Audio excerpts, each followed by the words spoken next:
we heard what the second Madonna was narrating about her story to Savitri.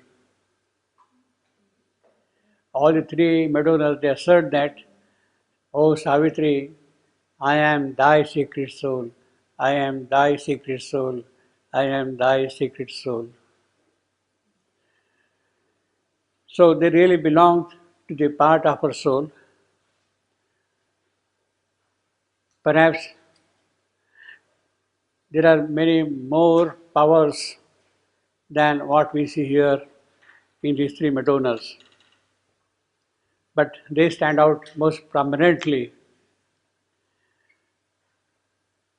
in the soul of Savitri. Now, their elements might also be in us. It is not that we are having all those three Madonnas seated in our soul. No. They are specifically the secret parts of Savitri's soul. Savitri's soul is different than our soul. So the context is again different there.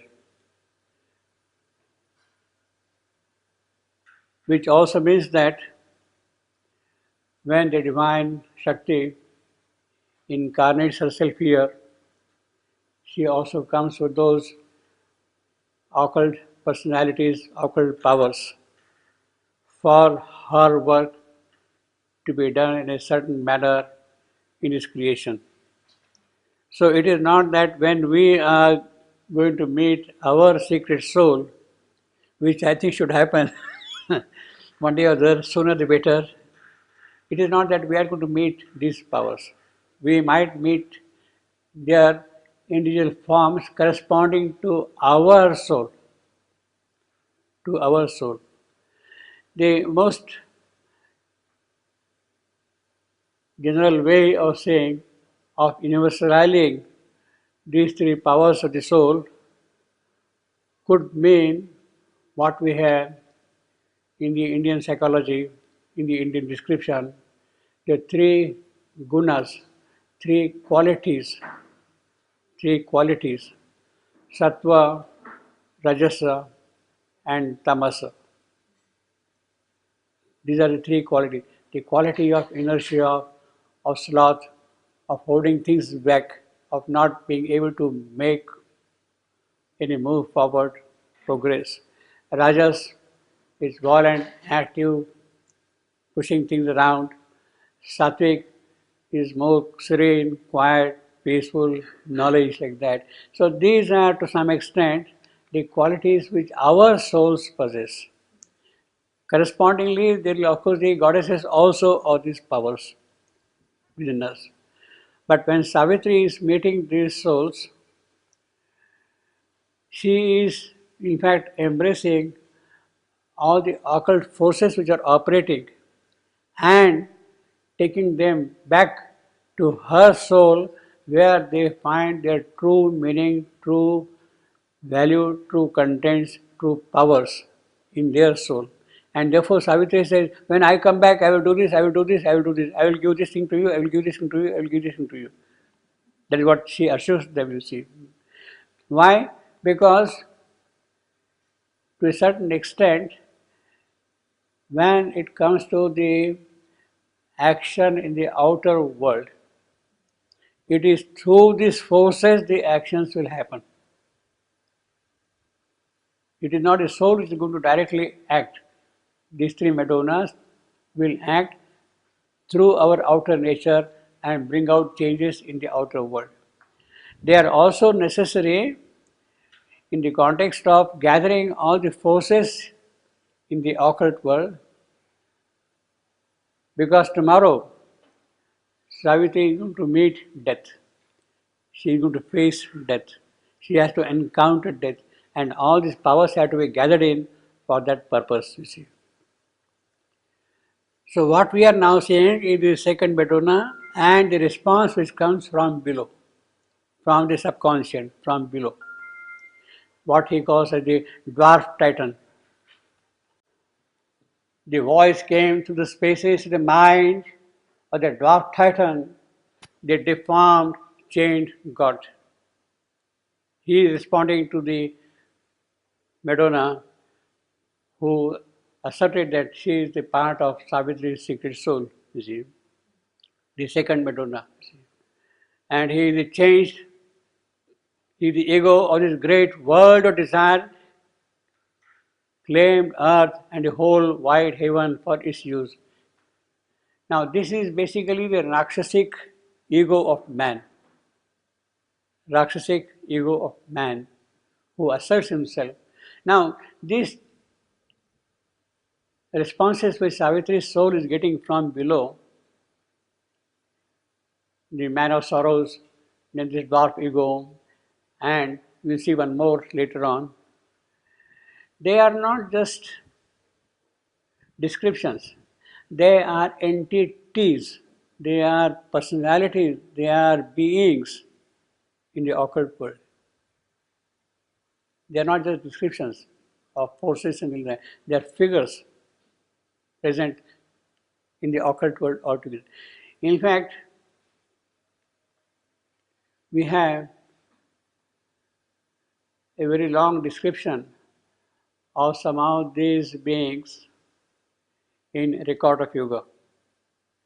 Shivandu describes the evolution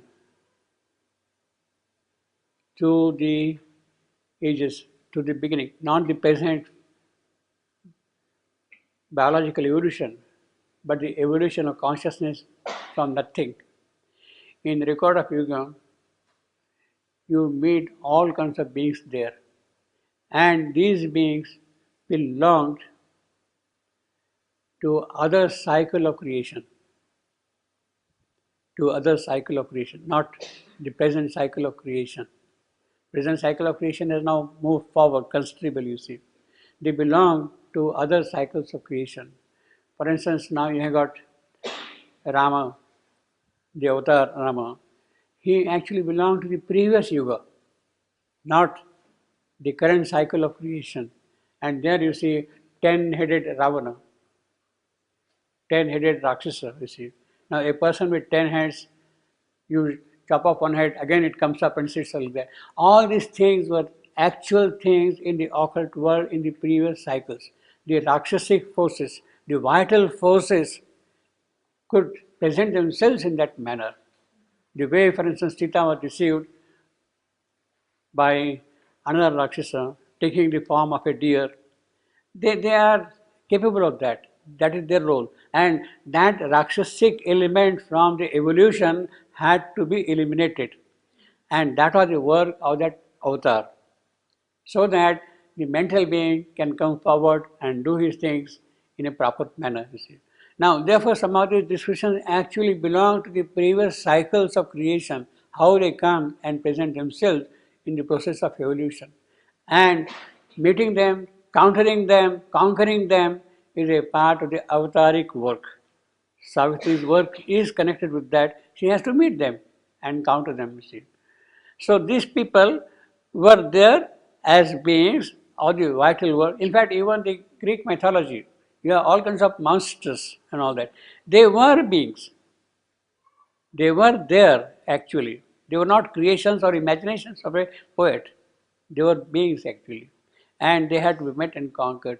So you can imagine now, you can really understand, appreciate, and also get amazed how all those vital forces which had come in the process of earlier evolution had to be removed by avataric work. That is what the avatar has been doing through the earlier stages of evolution all along, you see.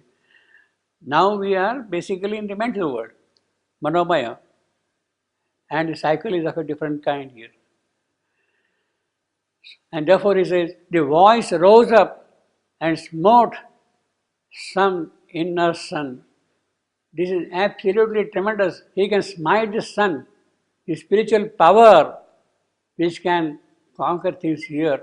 He has a capacity, power, even to afflict it, smite. I am the heir of the forces of the earth. There you are, heir of the forces of the earth. This is what happens. This is a clear indication of these beings belonging to the earlier cycles of creation. He is the heir. Vanshaja come up from the earlier cycles. Heir of what? Of all the earlier things which had happened there, you see. Of the forces of the earth. Slowly, I make good my right to my estate.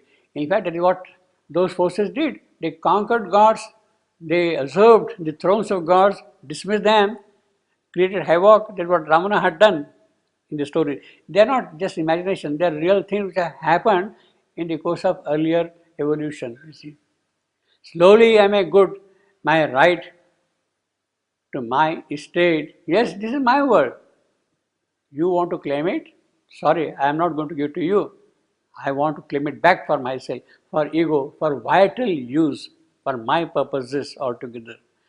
Slowly I make good my right to my estate. A growing Godhead in her divinized mud, I climb a claimant to the throne of heaven. That is what Ravana did. He conquered the kingdom of Indra also.